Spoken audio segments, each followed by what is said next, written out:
Mais je vais commencer par une anecdote d'abord. J'ai été ouvrier à la chaîne, chez Renault, et puis il y a mon chef d'équipe qui vient me voir, puis il me dit Philbert, c'est très bien, vous êtes courageux et travailleur, mais vous n'avez pas votre bac. Entre guillemets, revenez dans quelques années.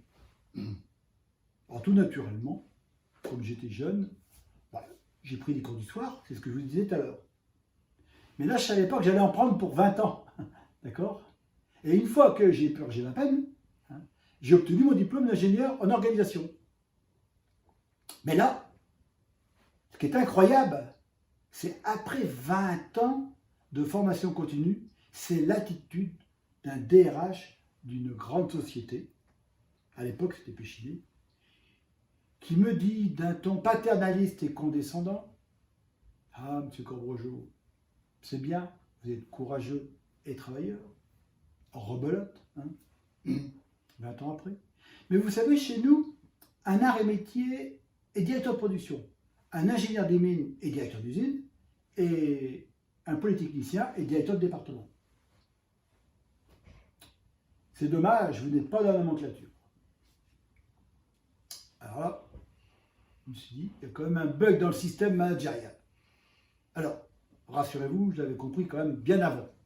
Mais là, je me suis dit, là, ça y est, c'est bon. Il faut que j'en fasse mon métier. Non, non, un combat. Il faut que j'en fasse un combat.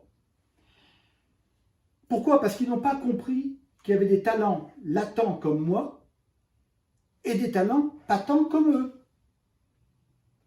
Il faut les deux. Il n'y en a pas un qui...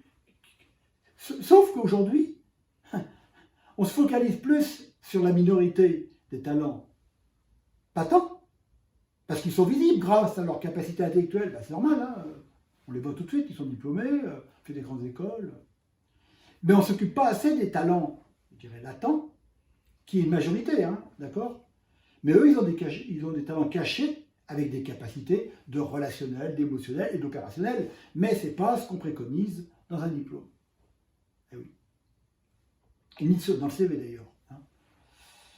Et là, on respecte bien la loi des 20-80. Vous verrez tout à l'heure. Évidemment, de 20% de talent au potentiel. Et justement, pour bien comprendre cette notion de talent patent et latent, je vais commencer par une définition des talents latents. Les talents latents, ce sont les talents cachés. Alors, ça peut être des personnes sans diplôme, des jeunes sans expérience, ça peut être des personnes qui se sont trompées d'orientation scolaire aussi, ça peut être des profils atypiques, il peut y avoir des personnes qui vivent de harcèlement, des gens qui vivent de racisme, certaines femmes après leur congé maternité, ou quand on est dans un secteur en crise, on n'ose pas bouger. Ah, ça commence à faire pas mal, hein, quand même. Vous voyez?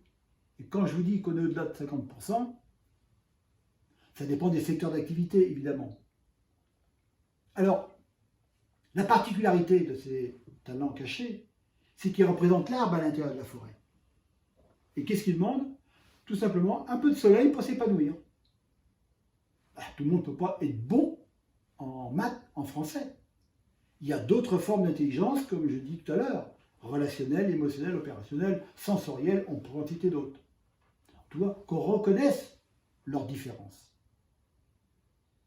Et les conséquences de ça aujourd'hui, c'est qu'on a une population qui est désengagée, comme on a vu tout à l'heure. Désengagée. Et comme j'ai pu le voir à tous les niveaux hiérarchiques, et j'ai pas honte de le dire, à tous les niveaux hiérarchiques où j'ai évolué, il y avait des gens plus compétents que moi.